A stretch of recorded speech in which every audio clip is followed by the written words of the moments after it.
Yan, palapakan po natin ang Panginoon sa buhay nila. So, Hermie, ano po?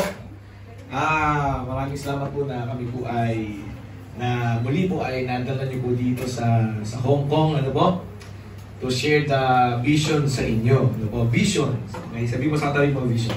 Vision. So, 2020 po yun, no? Nung ako po ay pinadala ni Bishop Oriel dito po sa Hong Kong. So, sabi niya, Jam, pumunta ka ng Hong Kong. Tapos wala po akong idea ko na yung Hong Kong kasi hindi pa ako napunta sa Hong Kong noon. No? Tapos i-message mo lang si Pastora Hermie sa WhatsApp. Ganun lang sabi ni Bishop Oriel. So akala ko po si Pastora Hermie noon, lalaki kasi Hermie. P.S. Hermie, ganun po na pangalan niya. Siguro po iniisip ko talagang may edad na talaga siya, no? Na talagang yung pala po batang-bata talaga. Tapos naalala ko po noon, so yun, sinet po ni Pastor Hermie yung ticket, tapos sige po, January 2020 ngayon, hindi ko naman alam din na may welga dito noon, no? May welga dito noon, no? May nagtitilga sa kalsada, no? Sa, ano may pangalan lugar natin noon? Yaumate, may nagtitilgas, tapos may COVID pa. So yung misis ko naman, si Pastoran pala nandito, palapa po natin si Lord. Yeah! So natin ba kayo ito ngayon, palapa po natin si Lord sa buhay. Introduction na ako, siya talaga magtuturo eh. So, ganun po yung nasa sayaw natin. Tapos, di ko naman alam, si Pastor Alo may alam, si Ann lang, na may COVID na. Hindi ko naman na may COVID. So, sabi lang niya, magdala ka ng mask. Ba't ka ako magmamask? So, basta magdala ka ng mask. So, di ko alam nun. Mag-isa po ako sa aeroplano. Di ko rin kilala yung taong susundo sa akin sa airport. Si Noms yun eh. Pero so, si Noms yun, paano kaya ito ako? Basta ako, paglabas doon. So, hindi ko na alam. Pagdating, sumakay kami ng bus, di ba? Yung biyahe, 1 oras eh, di ba? So, talagang, ano yun po, first time talaga yun. First time ko po ma-meet si Pastora Hermie noon, si Noms, tapos yung mga tao dito sa church, sa Yaumate, hindi ko lang nakakita na may nagtitilgas po ng kabataan sa kalsada, hindi ka makakalabas. Tapos, pandemic! No, pero alam ko po, si Lord talaga ay may plano, di ba? No, so sabi mo sa katabi mo, nadamay ka lang. Nadamay ka lang. What is the vision? The vision is world conquest. The vision of Jesus is transformation of the whole world, kaya world conquest. No? At paano po ito ginaganap? Sa pamamagitan po ng winning souls and making disciples. Basically, yan po yung ating head knowledge, but hindi pa siguro heart knowledge. Hello? No, ibig ko sabihin, baka sa isip, narinig mo na kay Pastor Hermie, paulit-ulit, pero sa puso't diwa mo, hindi mo pa talaga nalalakaran. Yes. Hindi pa talaga ito direksyon ng buhay mo. No? Kaya ito pa magpapabago sa dahilan kung ba't ka nandito sa Hong Kong. Hindi ito para sa pera mo lang, hindi ito para sa sarili mo lang na pamilya. No? Kapag inuna mo sarili mong pamilya, mawawala sa yung pamilya na yan. Pero bitawan mo yan para sa Panginoon Kristo, aayusin ni Lord talaga yung pamilya na yan. Hindi mo maayos-ayos on your own. Amen. Hello? Amen? Amen. No, ito po, yan, sila Mimi at si Billy, ngayon po may sarili silang business, no? Dalawa yata yung business nila. Isang yung Shine Now, no Mimi? Shine Now ba yan? Yung kanilang product na pampaganda ng motor, no? So binibenta nila po yan kung saan. Tapos meron pa silang pastil, no? Yung pastil sa kanto, no? Yung masarap yun. So may tatlo silang card, tatlo ba? Tatlo yung kanilang card na gano'n. Ano? Wow! Ilan ang disciple mo ngayon, Billy? Ngayon, ha? 36 na yung disciple. Ikaw, Mimi? 18 disciple na yun. Mas maraming babae, mabul ka sana. Anyway, so yun po yung kanilang so far na journey din, ano, with God. Ito po, bakit nagkaganon? Vision. So dito sa Hong Kong, ikaw ang gagawa ng sarili mong paano mo yun ilalapat dito. Ayun. Sa Hong Kong. Paano mo gagalawan yun? So kailangan yung isip natin mula doon sa utak na pangsarili ng pamilya is dapat pumunta po doon sa vision na pinapagawa ng Diyos sa atin. You know? So tingnan mo natin ito sa buhay ni Moses sa Exodus 3 verse 1 to 10. Pakita natin yung kwento ni Moses. Exodus 3 verse 1, sabi dito, Now Moses was tending, inalagaan po niya, taking care of the flock of Jethro, his father-in-law, the priest of Midian, and he led the flock to the far side of the wilderness and came to Horeb, the mountain of God. So, yun po, nagbabantay po si Moses, nag-aalaga po siya ng tupa ng kanyang biyanan, father-in-law niya na si Jethro. Si Jethro po ay leader, spiritual leader sa Midian, priest, sa verse 1. At nadala po ni Moses ang flock doon po sa far side ng wilderness. At ito po ay sa lugar ng Horeb, sa Mountain of God. Sabi nga natin, Mountain of God. Mountain of So, God. ngayon po natin kwento, no? Para makita natin yung concept ng vision. Verse 2, Then the angel of the Lord appeared to him in flames of fire from within a bush. So, pamilya tayo sa kwento na yan. So, yung angel of the Lord, nagpakita si Lord to the angel na parang apoy, flames of fire, apoy talaga, doon po sa burning bush. And Moses saw that though the bush was on fire, it did not burn up. Kahit kayo po nag-aapoy pero hindi natutubok. Nag-aapoy pero hindi po nauubos. No? Nag-aapoy pero hindi tumitigil yung paglagablab. Amen? Amen. So, ibig sabihin po niyan, may longevity. May sustainability, pang matagalan, may pang forever. Amen? Kasi pag tinignan mo sa Panginoon, yung vision, yan po yung kanyang katangian, pang tumatagal mo talaga yung ginawawala. Amen? Amen. Yun ang maganda sa vision. Hindi po ito excitement, hindi ito hype, hindi po ito by events. Kasi yun po is from time to time, occasional. So kung nasa church ka dahil may events, dahil mayroong okasyon, o dahil mayroong ganap, no, may hype, hindi po gano'n. Ang vision po iba. Ito po ay parang burning bush na umaapoy pero hindi na burn up. Amen? Verse 3, and Moses thought, sabi ni Moses sa sarili niya, I will go over and see this strange sight, why the bush does not burn up. Ito po ay nakahook sa attention ni Moses. Bakit tawagin ni Lord sa vision eh? Tatawagin ka ni Lord sa vision pag nakita niya may interest ka kahit konti. Interesado ka, nahuhook ka, bakit kaya sila nakakapag-is ng pamilya? Bakit kaya sila nakakapag-serve, may business, may pamilya, lumalabas pa ng bansa, tapos may disciple pa. Amen? Amen. Hello? Ano yung gagawin? Kung interesado ka, tatawagin ka. Pero hindi ka interesado, hindi ka tatawagin. Eh, verse ko? Yes. Tinan mo, God called him from within the bush. Doon sa tinawag. Saan ka tatawagin? Sa real name mo, Moses. What's your real name? Hindi yung palayaw, hindi yung alias. Di ba? What's your real name? No? And sabi ni Lord, Moses. At ang sabi ni Moses, dito na me. Here I am. Amen? Ang sabi ni Moses, Lord, eto ako. Here I am. Di ba? Here I am. The one that you love. Diba? Here I am. The one that you love. Diba?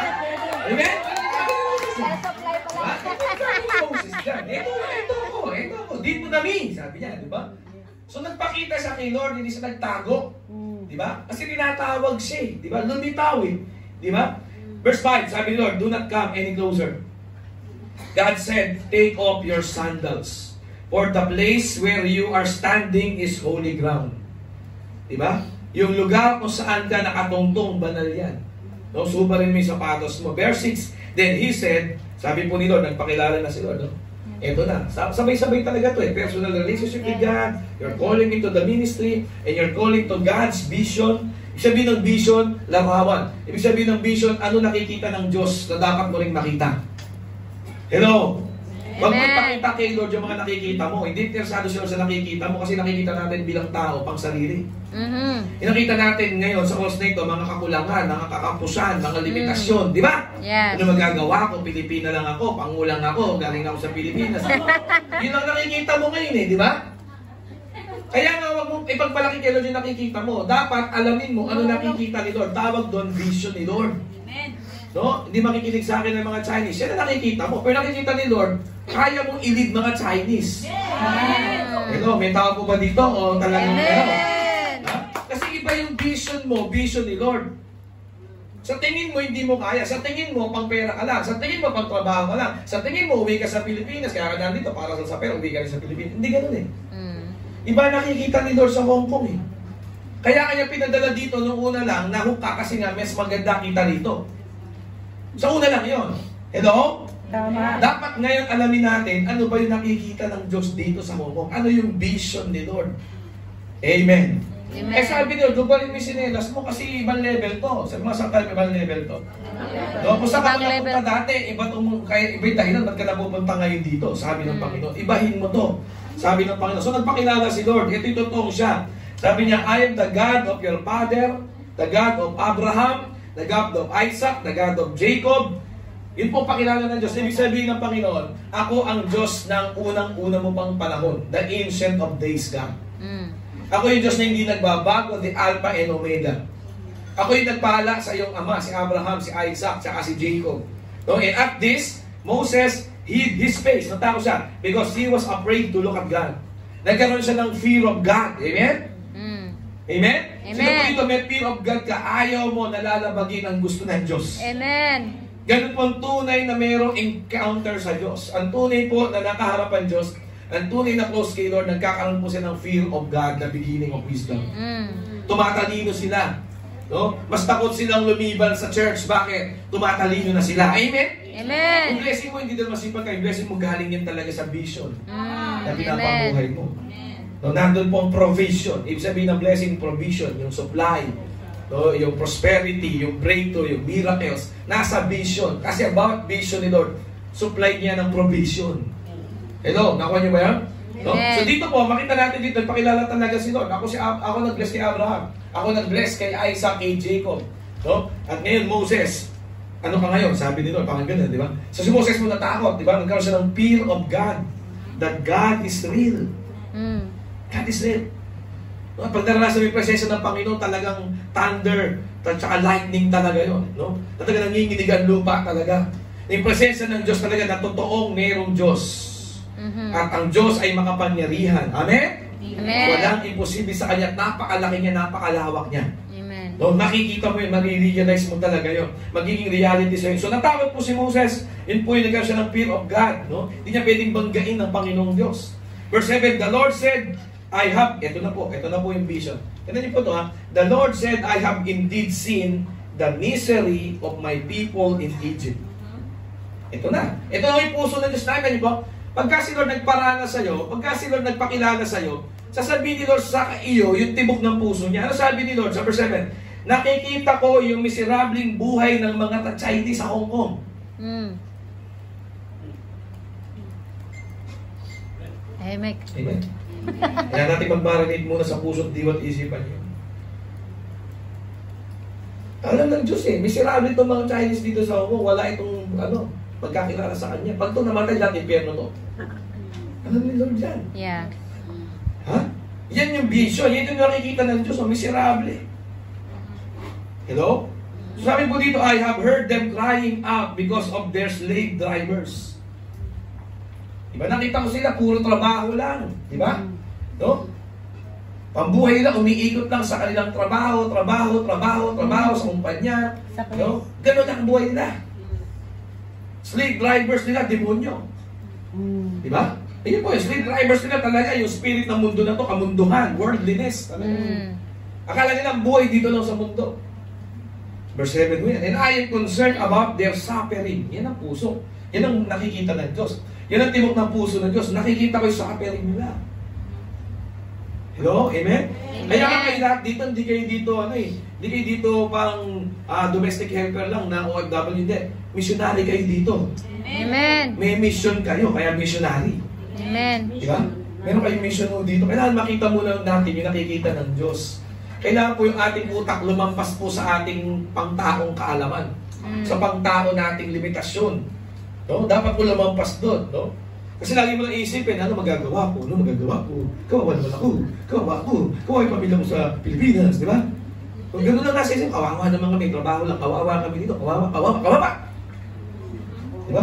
Yun ang nakikita mo. Pero nakikita nila, ikaw ang solusyon dito. Yeah. Di ba? Ikaw may takot sa Diyos. Ikaw naniniwala sa Diyos. Ikaw sumasamba sa Diyos. Amen? Amen. No? At higit sa dapat makita mo dito yung vision. What's the vision? Kasi if you have this vision of God, no, God already provided everything. Pinrovide na ni Lord lahat ng kailangan mo sa vision. At hindi bibigyan ni Lord ng sustento yung hindi naman niya plano. Hindi tutustusan ng Diyos ang kanyang hindi naman plano. Hello? Amen. Okay, huwag tayo pupunta sa mga gawain ng Diyos na kung saan, Lord, bless me. No, hindi bless ni Lord. Kasi baka iba plano mo kay Lord. Di ba? Pang sarili, pang pamilya lang mo. Di ba? Makikinabang doon. Di ba? So, meron ka lang tayong pinaglalaban dignidad sa Facebook. Di ba? Ganun lang. No, ang gusto ng Panginoon, ano ba yung plano niya na nilalakaran mo na?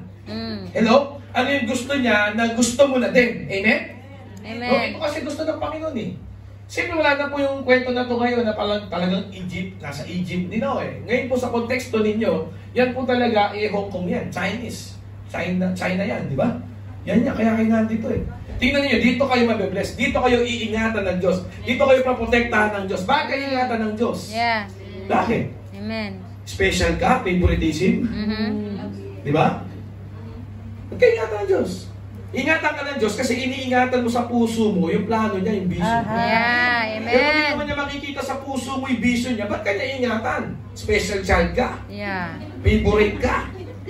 Unfair naman siguro sa iba, di ba? Namumuhay ka lang sa pangsarili mo, pampayabang mo lang sa Facebook, kasi ingatan ka ng Diyos. Yeah. Malabo yun, di ba? Yeah. So, sa Amen. totoo lang, talagang ligtas lang talaga dito sa Hong Kong. Yun lang yun, di ba? No? Talaga naman magaling naman talaga siya magpalipad ng aeroplano ko, kaya di bumabagsak. Amen! Yun lang yun. Pero gusto mo talaga ng special favor of God, provision and protection of God, siguraduhin mo naman ang puso mo, vision ni Jesus. Vision ni Jesus. Amen! So ito pa, verse 8, so I have come down. Sabi ni Lord, I have come down. Kaya pala pinadala ka dito, kaya pala kailangan ka ni Lord eh. Para magkaintindihan talaga kayo eh. No, kaya kailangan ka ng Panginoon na makaranas sa Kanya para magkaintindihan kayo. Kaya kailangan ni Lord mag-encounter ka, maranasan mo siya, nandito ka sa church, napupuspos ka ng presensya, lumadalim ka sa Word of God, para magkaintindihan kayo. O verse 8, I have come down to rescue them. Rescue ko na yung mga Chinese people eh. Sisimulan ko na yung China dito sa Hong Kong. Amen? Amen. Amen? I will bless Hong Kong. I will bless China. Sisimulan ko na silang i-rescue eh. Di ba? I have come down to rescue them from the land of the Egyptians or the Chinese, di ba? And bring them up out of the land into a good and spacious land, a land flowing with milk and honey, the home of the Canaanites, Hittites, Amorites, Perizzites, Hivites, Jebusites, hindi nagtatimes, ayos ang tuturo ng times. Ayun, mga kalaban yun, yung mga gano'n. Amen? Hello? Amen? Sunod-sunod yan eh, di ba? Yung mga kalaban, no? Canaanites, Hittites, Amorites, Perizzites, Hivites, Jebusites, ayaw sa nagtatimes, ayos ang tuturo ng times. Sama ko dun yun, amen? Iaalis na, papalayain na, di ba? I-bless na ni Lord eh. Di ba? Aayusin na ni Lord itong mga tao dito sa gawin dito sa China, di ba?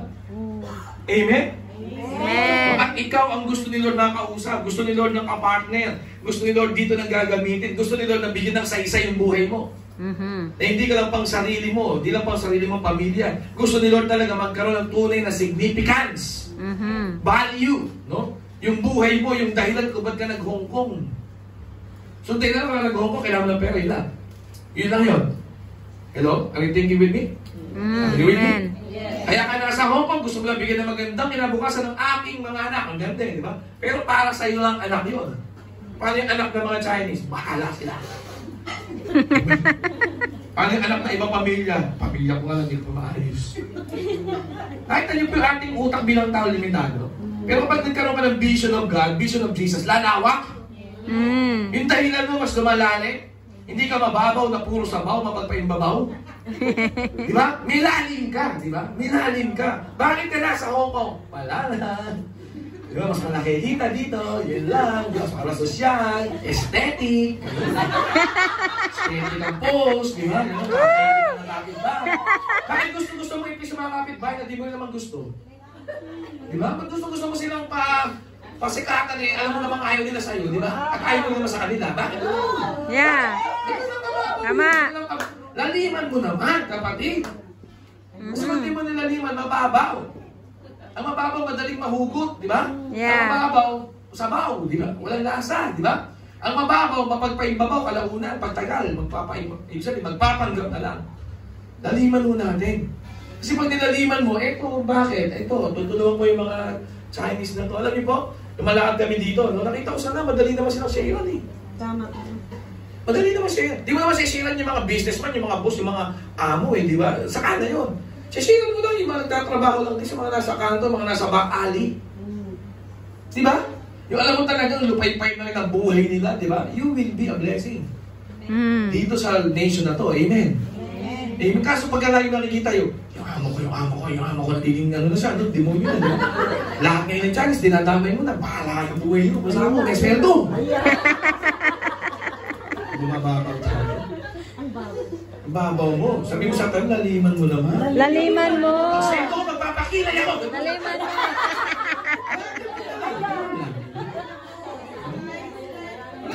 po sa pagkikilay. Pero syempre, huwag lang puro kilay mo maganda. Yung maganda yung buhay ng iba, yung mga Chinese. Amen. Tulungan mo sa mga kilala kay Jesus Christ. Amen. No? Eh, si Lord kasi ang puso niya, I have come down to rescue them. Ikaw kagamitin niya, kaya ka tinawag eh.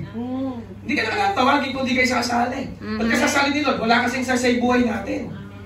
Kung di ako isasali ni Lord sa vision niya, walang sasay buhay ko. Wasak-wasak, pang pamilya ko lang, pang sarili lang. No? Tapos pag namatay, impyerno lang, gano'n lang. Ganun lang ang buhay ko, di ba? Kung di ako idadamay ng Diyos, kaya nagkakasaysa yung buhay natin dahil sinasali tayo ng Diyos kahit saling pusa lang tayo. At least kasama ka ni Lord sa vision niya. Pero kapalito nito, siyempre, bibitaw mo yung sarili mong vision. So, hindi po, tapusin natin verse 9. Tingnan natin verse 9. No, and how the cry of the Chinese has reached me. Ano akala mo, ikaw lang nagpipray? Yung mga Chinese din. Ha? Hello? Amen? Amen. Amen? Kaya mo talaga silang tulungan. Kasi sila mismo, they want to experience real blessing na more than sa finances. More than sa material things. Kaya sila tatrabaho. They are searching for something na only God can give. Amen? Amen. Amen? Amen. They want to satisfy themselves, pero hindi nila mahanap kung ano yun. Akala nila sa religion nila yun. Akala nila yun yung sa kanilang economy. Hindi. Si Jesus ang kailangan nila. They are looking for God. Kaya si Lord, alam ni Lord eh. And now the cry of these people, no, in this region of China has reached me. And I have seen the way the worldliness, no, the world standard, the Egyptians are oppressing them. The satanic force, yun po yung Egyptian. Dito po sa lugar na ito is oppressing these people. So ito po yung kwento ng buhay ni Moses. No? Noong time po na yan, alam nyo, kanya na si Moses, 80 years old. 80. Kaya may katabi mo, kabang 80. Mukhang 18 lang yan eh, di ba? Amen? No? Mukhang 80. Eh si Moses dito, 80. Sino ba si Moses? Si Moses po isang tao po talaga na, nung una po, nung bata pa si Moses, siya po excited lagi, no? Kasi nagtulungan yung kanya pong bansa, nahiali sa magkakasalipin, no? Kaso hindi niya nagawa kasi wala pa siyang karanasan sa Diyos. Kaya kung alam niyo po yung kwento ni Moses, no, siya po yung kabataan pa lang, na pinagtatanggol niya yung kanyang kapwa Israelita sa isang Egyptian, napatay niya Egyptian. Tapos nalaman po na nakapatay siya ng Egyptian, the next day nalaman na nakapatay siya ng Egyptian, tumakas na siya. Kaya napadpad po siya sa Midian. Yung lugar niya yan, Midian na yan, na malapit po din yung Horeb, Mountain of God. No? Tapos lumipas pa mga taon, 40 years nakalipas uli. So 80 years old na po siya, nakapangasawa na siya, no, na hindi po Israelita, nagkaroon siya dalawang anak, si Eliezer, si Gersom, ano po. No, tapos po, yun na ang trabaho niya, dating leader po sa kanyang bansa, pero ngayon po, pastor na lang ng tupa na hindi pa sa kanya. Ano palo eh? Ganun po kalagay ni Moses. So, ang kanyang po binabantay ang pasto ng tupa ay flock of Jethro, hindi yung sariling flock. Mansin niyo po yung buhay ni Moses? Nag-give up na sa kanyang sariling pangarap para tulungan ang kanyang bansa. Pero na-encounter niya ang Diyos, nagbago po lahat. Nagkaroon po siya ng vision of God sa heart niya, nag-iba po lahat. Magkakaroon ka talaga ng great harvest. Magkakaroon ka ng next level mo. No? So, verse 10, tapusin na po natin ito. So, now go, I am sending you. Yun na. Now go, I am sending you to Pharaoh to bring my people, the Israelites, out of Egypt. So, ang disenyo mo talaga, makipag-usap sa mga Pharaoh. Amen? Sabi mo sa katabi mo, ang disenyo mo, kumakusap ng amo. Kumakusap ng in-check. Diba? Yung utak mo katabi mo, bumabaliktad na. Amen? Papakinggan ka ng Pharaoh, papakinggan ka ng amo mo. Hello? Amen? Pinadala ka nila, I am sending you to Pharaoh to bring my people, the Israelites, out of Egypt. Yan ang mission mo, pinadala ka, send out. So hindi ka nandito, noong una nandito ka sa Hong Kong, hindi ka siguro naniniwala sa Diyos pa, no? Di ba? Meron ka lang religion. No? May religion ka lang, di ba? No? Pumunta ka sa iba, tapos bibidyo kain, all sa uwi, di ba? Ganun lang. Di ba? Ganun lang tayo noong nasa Pilipinas? Kailangan ko lang ng pera, kailangan ko mapagtapos ang pag-aaral ng aking mga anak, di ba? No? At kailangan ko ipakita sa aking mga kabarangay at kapitbahay na umaasenso ako, gano'n lang. Di ba? Pero ngayon, sana makita mo, pinadala ka ng Diyos dito. Pero makakagawa lang ko nito, isang tao na ang puso bukas. Sino po dito puso mo bukas? Amen. Kapag ang puso mo bukas, handa ka na sa matinding anihan. Yes. The great harvest. Sabi mo, the great harvest. The great harvest. Amen? The great harvest. Sa Tagalog, matinding anihan. Diba? Kaso ang puso mo dito dapat ready sa vision of God. So So dito po sa binasa natin sa ating Bible reading na yan, no? Ang goal po natin dito, makita natin ang Diyos may plano, ikaw wala. Ang plano mo kung meron man pang sarili, pang pamilya, pang payabang lang sa kapitbahay. Diba? Yun lang, aminin natin. Sino dito handa umamin? Ako umamin lang ako dyan eh, di ba? No? Buti pa ako umamin. Sino dito umamin?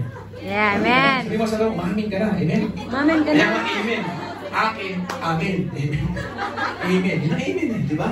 Kung nag-amen ka, akin yung blessing na yun. Ganda na sinabi. Tapos amin, umaamin din ako. Okay yun. Amen? Amen. Diba? So, alam niyo po, dapat makita natin dito yung si Lord. Nakita niyo po, ang ganda ng plano ni Lord. So, si Moses naman, 80 anyos na, akala niya, nakalimutan na siya ng Diyos. Si Moses naman, kinalimutan na yung pangarap niya, natulungan ng bansa niya, di ba? No, sino po dito kinalimutan mo yung pangarap mo? No? So, ganun po si Moses, kinalimutan niya yung pangarap niya, di ba? Meron siyang binabantay ang tupas, swelduhan lang sa pinundigan niya. Sa biyanan niya, di ba? Imagine mo, sa biyanan ka lang nakakasa, hirap mo eh. Father-in-law, biyanang lalaki, doon ka lang nakaasa. Di ba? Ang hirap ng buhay niya, nakalimutan niya na. Tapos sinubukan niya dati na ipagtanggol ang kanyang bansa, ang kanyang bayan, ang kanyang kababayan, di ba? Kabayan, di ba? Kaso hindi, nabulilyaso siya. So walang maandar sa plano ni Moses. Sino dito nakita mo plano mo di umaandar? Amen. Ha? Nakarating ka na ng Hong Kong, madami naman sacrifice sa Pilipinas. Relationship, family, di ba? Friendship, dignidad, reputasyon, di ba? Hello? Di ba? Amen. Pero minsan lang aayos lahat kapag ka nakinig ka sa tawag ng vision ng Diyos. Amen. Kaya po sa umaga na to, sana po pakinggan niyo yung tawag ng vision ng Diyos. Amen. No, kasi ito lang po yung susi natin dito. Wala, hindi talaga yung mismong gawain lang ng church na ganito. Hindi yung talagang meron lang kayong kabanding na makapwa niyo Pilipina lang kayo may konting Bible. Di gano'n. Kailangan ikaw mismo tumugong ka sa tawag ng vision ng Diyos sa'yo. Amen? Amen. Hello? So ito po mensahe ng Diyos sa atin. Hosea 10 verse 12, yun ito. Your hearts are hard as a field that has not been plowed. Sabi mo dyan, no? Isaiah 10 verse 12, ha? Your hearts are as hard as a field. Ang puso mo ay sintigas ng bukid na hindi na araro. Ako po, ganyong kanda ba, Central Luzon, wala po kami doon bundok, isa lang arayat, malayo pa kami doon. At puro bukid kami tuwing lalaro ako, tuwing bakasyon. Pag may El Nino, nag-iintigang yung bukid, nagkakaroon ng crack. Yung jolen ko nahuhulog sa crack. Ganong katindi po yung tinatawag na field na talagang hindi na araro. At kahit gamitan mo ng pang-araro, alam mo hindi pang-araro, asarol, nabubungi na asarol. Kasi kailangan, bago mo araruhin, kailangan meron pong tubig, may ulan, may basa. Amen? Amen. No? Sabi po dito sa Hosea 10 verse 12, your heart, yung heart mo daw, yung heart daw natin, para pong earth, parang soil. Ibig sabihin po, bago mo ma-receive talaga yung vision, yung calling ng vision, dapat ang puso mo naararo. Amen? Plow. Amen. Do not follow your heart. Plow your heart. Yes. Hello? Nakuha niyo ba yan? I will Amen. follow my heart. Siya na talaga. No, mag-discourage ka na naman dyan. Sasaktan ka lang dyan. Yes, diba? Magkaka-UTI ka lang dyan. Umibig tapos iniwan. UTI. Oh my God. Diba? UTI. Diba? So do not follow your heart. Ano sabi sa Bible? Plow your heart. Plow. Ano yung plow? P-L-O-W. Ano yung plow? Araro. So pag nagpa-araro ka naman, may kasamang aruy. Napapa-aruy ka. Sabihin ng plow is magpapag-disciple ka, you will read the word, you will correct your heart according to the word na naintindihan mo. Amen? Amen. Ayusin mo yung buhay mo sa mga nare-receive mo talaga right now, di ba? Right now, inaararo ka ngayon eh, di ba? Sakit, di ba? Yeah. Kaya lang sa Hong Kong para sa pera, sa anak ko lang, mapagtapos, yumabang sa Facebook. Sakit. Inaararo ka eh. Amen? Ayoko nang gano'n. Gusto ko na ngayon, vision ni Lord. Sino dito inaayos mo yung puso mo ngayon na nakikinig? Amen. Amen. Nakaararo ka. Amen?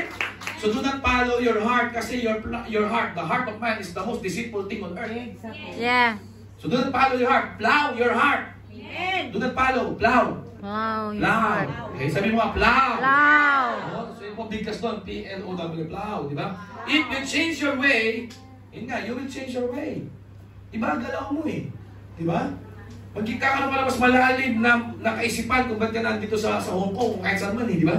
No? You will change your way, you will produce good crops. So plant the seeds of doing what is right, then you will harvest the fruit of your faithful love So yung atin pong faithful love, meron pong harvest yan. Yung atin pong labor of love, may harvest po yan. It is time, sabi sa verse na to, it is time to seek the Lord. The Lord. Ay, sabi mo sa tabi mo, seek mo si Lord. Seek mo si Lord. Hindi si George. No? Wag si George. Amen. No, sino ba yung George? Amen. Seek the Lord. Amen. Seek the Lord. Sabi mo isang tabi mo, seek natin si Lord. Okay? Seek natin It's si time to Lord. seek the Lord. When you do, ito po sabi dito, when you do, He will come and shower His blessings on you. Woo. Amen. Sino po dito Hallelujah. naliligo ka? Ah, wala naliligo. Naligo ng blessing. Sino dito naliligo? Amen? Amen. Pero nakasa mo bang maligo sa blessing ni Lord? Amen. And shower His blessing on you. Pero paano mangyayari yun? Yung puso mo, handang magpaararo at handang mo tanggapin yung tawag ng Diyos. Handang mo ilagay sa buhay mo, vision. Hindi bisyo, di ba? Hindi bisyo, di ba? Vision. No? So ito po yung puso natin talaga. Sino dito ready po yung puso natin sa vision? Amen. Kasi ang puso po natin, tingnan niyo po yan, parang earth, kaya nga yung heart tsaka earth, the same word sa Hebrew. Yung Hebrew po, dyan po sinulat ang Old Testament, ang Book of Genesis. The word heart and the word earth is the same. Kaya kung makita nyo rin sa New Testament, sa Matthew chapter 19, na yung parable of the sower, di ba? Yung lupa daw doon ay yung puso ng tao. No, kaya po yung lupa at saka puso, the same. The same halos yan sa Panginoon. Yung mga illustrations, yung mga example po sa Bible para maintindihan yung puso, parang ano po yan, lupa. No? At tingnan niyo po, kung gusto mo lang matinding ani, kailangan meron ka matinding namungang tanim. Amen. Amen. Tama? Baka ani, wala namang tanim na namunga. Amen? Kung may tanim man din namunga, ano anihin mo? At para magkaroon po ng tanim na maraming bunga, kailangan inalagaan mo yung paglaki ng halaman. Amen? At lalaki ng maayos yung halaman kapag ka nakatanim ng maayos. Amen? Amen. At pag nakatanim ng maayos, magiging maayos yung pagkakatanim kapag ka mayroong buto talaga na lumalim sa lupa. Nag-guess yun? Amen. So yung dakilang ani, yung matinding ani, yung great harvest mo sa taon na to, nakadepende yan sa lupa. Kung paano yan pwedeng taniman ng buto, ng salita ng Diyos. Yes. Gaano kadaming salita ng Diyos na nasa puso mo ngayon? 6,000 promises meron sa Bible. Salita ng Diyos yun. Tama? Pwede ka ba magsabi ng isa mula sa 6,000 na alam mo? Ayan. Sabi mo sa katabi mo, sige nga, ayan, sample mo.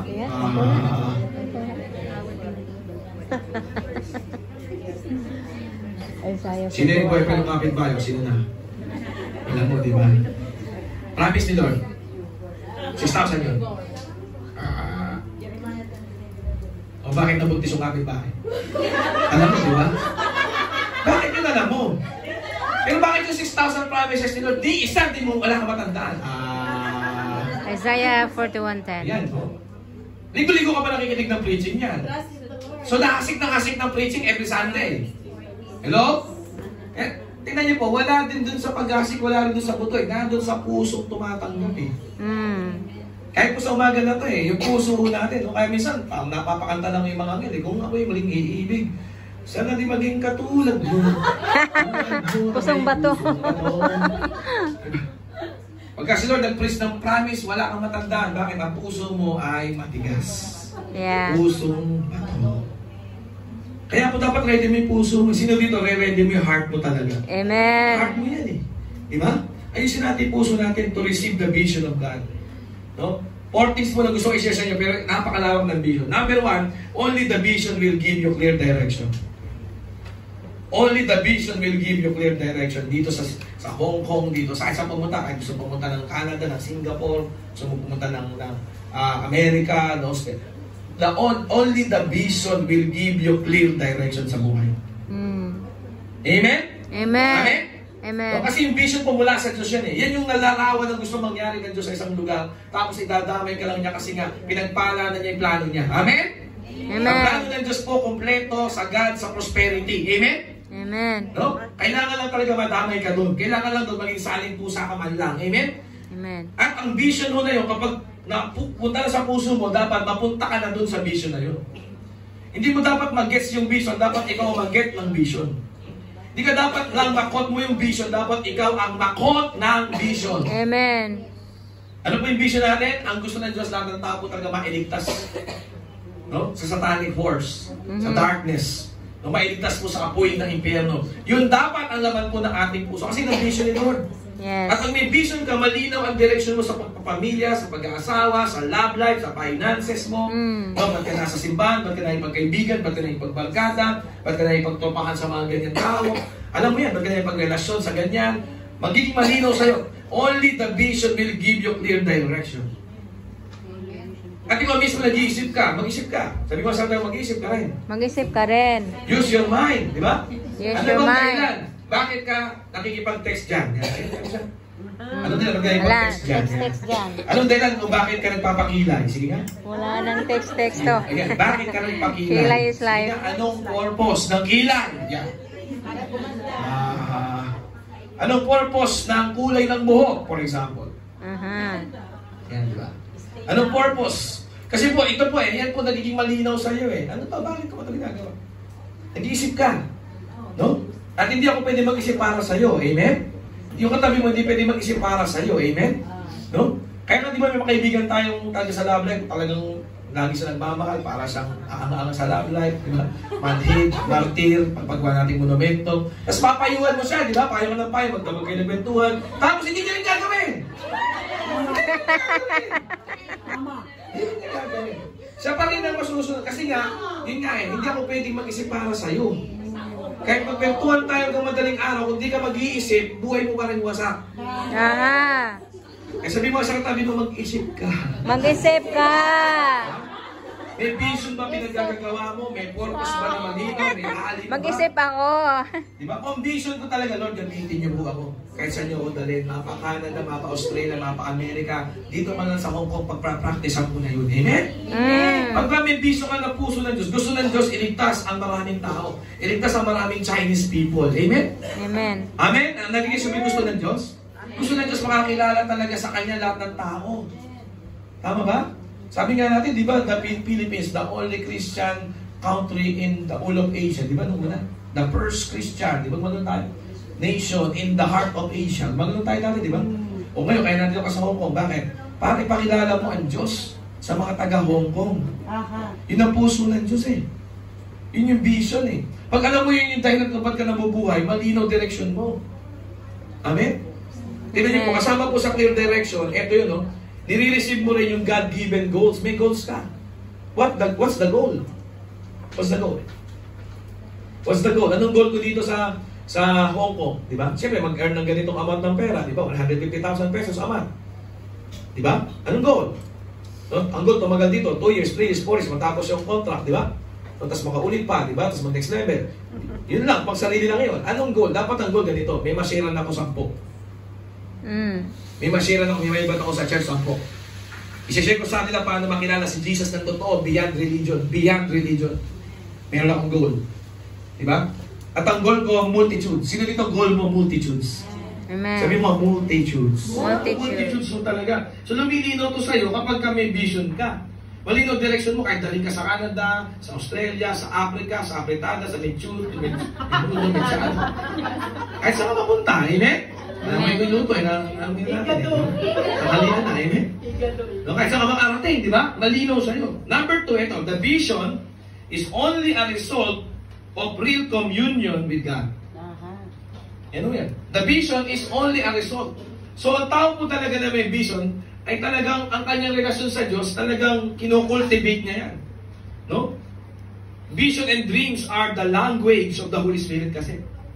Ang vision po talaga, ito po ay resulta lang, bunga lang po ito, byproduct lang po ito ng ating tunay. Sabi mo, yung totoo. Sabi mo, yung totoo. Yung totoo. Sino dito, pag linggo ka lang, nagpe-pray.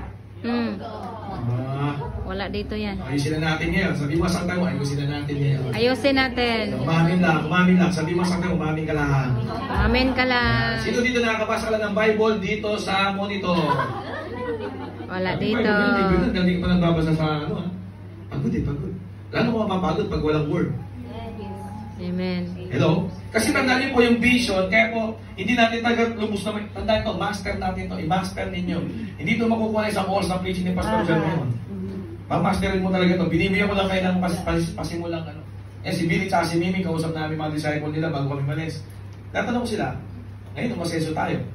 Kaya ba tayo masenso dahil pinagpukusan natin ang pag-asenso sa pera? Hindi. Kaya ba kayo nagka-business dahil pinagpukusan natin mag-business kayo? Hindi. Added unto you lang yan. Hello? Added unto you. If you seek first the King and the kingdom, all these things will be added unto you. Amen. Amen? Yung love life ninyo, sabi ko kay Billy, tsaka kay Mimi, maganda yung love life ninyo, di ba? No? Ba't nagkaroon ganyan? Yan ba pinarso mo? Yan ba inuna mo? Hindi. All these things added unto you lang. Amen. Una talaga si Lord. Amen? Amen. Kaya yung vision, no, talagang ginagalawan mo yung vision kapag ka talagang pinagbuti mo yung communion mo kay Lord. Ano yung sabihin ng communion? You come into union. Yun ang union. Coming into union. You become one with the Holy Spirit. You become one with God talaga. Amen? Amen. So yung vision po, talagang nagiging resulta lang yan. Bunga lang yan. Ano po? Byproduct lang po yan ng real communion with God. Yan po talaga yung vision. Kaya pagbutihin po natin, hindi pwedeng nagbabasa ng Bible pag Sunday, pag Saturday, once a week. Subukan mo kumain talaga once a week lang. Diba? Yung may katabi mo, mukha mo once a week kumakain. Putlang-putla. 5 times a day, di ba? Sa physical, where there is no vision, where there is no revelation, there no vision of God and His Word, the people are unrestrained. Ibig sabihin ng unrestrained, wala pong restraint. Kaya unrestrained, walang restraint. Ibig sabihin ng restraint, limit. Walang pamigil, walang disiplina, walang control. Ang mga tao kapag walang vision. But happy and blessed is he who keeps the law. The law of God. Happy is he who keeps the law. So mas masaya pala yung mayroong law of God na kinikip sa heart. Diba? Ibig sabihin ng law na kinikip sa heart, may disiplina ka. No? Amen? Amen? Amen. Amen? May guidance mo ang word of God. Di ba? Sabi sa Corinthians chapter 6 verse 14, no? Di mo nagkamali, sabi doon, huwag kang makipamatok sa hindi naniniwala sa Diyos. Yeah. Huwag kang makipamatok sa hindi mananampalataya. O di nagpakilay ka ngayon, di ba? May nagka-crush sa'yo, di ba? No? Isang classmate mo nung college sa Pilipinas, nagka-PM ang kayo. Diba? No, yun na, di ba? Wala nang paniniwala sa Diyos. Di mo sinunod yung nakalagay sa law of God. Ang sabi sa law of God, huwag ka makipamatok sa tiyak ng Diyos. O ngayon, 3 time ka. 3 pala kayo sa buhay niya. Pag nag-good morning baby pala, sent to many pala. Ako iiyak ka, di ba? Nasaktan ka, di ba? Kasi hindi ka sumunod sa law. Sa law. Ang sabi ng Bible, sa Corinthians, di ba? Hindi, huwag ka makipamatok sa hindi naniniwala rin ng totoo sa Diyos. Amen. Example lang, hindi ikaw yun. Sabi mo sa namin, hindi ikaw yun. Hindi ikaw yun. Sabi mo, it's not you. It's not you. It's me. It's me. May disiplina po ang nasa vision, yung number 3. Pansinin mo, pag nasa vision ka, disiplina mo prayer. Prayer is a discipline sa'yo. Hindi pwede mo ng prayer. Number 2 na disiplina mo kapag ka nasa vision ka, meron kang daily devotion sa Word of God. Permission, 1 chapter a day yun bago ka lumabas ng kwarto. So, kailangan nakalabas ka ng 4 a.m. 3:45, gising ka, nagbabasa ka ng Bible. Bakit? Meron kang daily devotion. Daily devotion with the disiplina yun eh. Kasi meron kang vision eh. Ang tao may vision mula sa Diyos, hindi pwedeng walang disiplina yan. Normal lang ang pagdidisiplina sa isang taong may vision mula sa Diyos. No? Kaya kung isang taong walang vision, wala nakikitang picture ng future, vision, ibig sabihin din po ng vision, picture of future na wala kay God.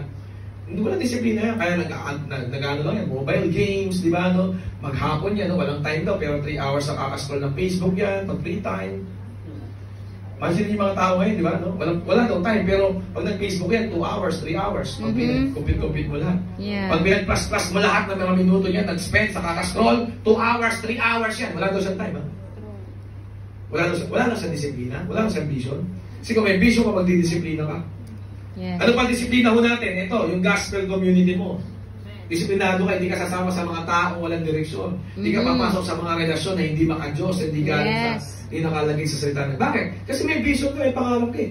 Gusto kong gagamitin ako ng Diyos eh. Amen? Saan ako gagamitin ng Panginoong Diyos? Kung talagang makasama ko, mga talagang walang takot sa Diyos.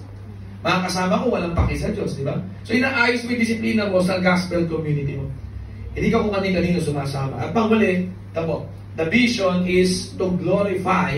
Sabi natin, glorify. Glorify. Ang pangalan Diyos namin is Glorious City Church. Kaya glory po yun. Glory means pinapatanyag mo ang Diyos. Ano mang tagumpay, ano mang pagbangon mo mula sa lusa. Amen. Ano mang promotion mo sa buhay, ano mang dami ng paglaki ng bank account mo, to God be the glory. Si Lord na tinataas ko. Diba? Napagpagawa ka ng bahay, pasalamatan mo ang Diyos. Amen? Amen. No, dakilain mo ang Diyos. Focus mo talaga dahil sa Diyos to, di ba?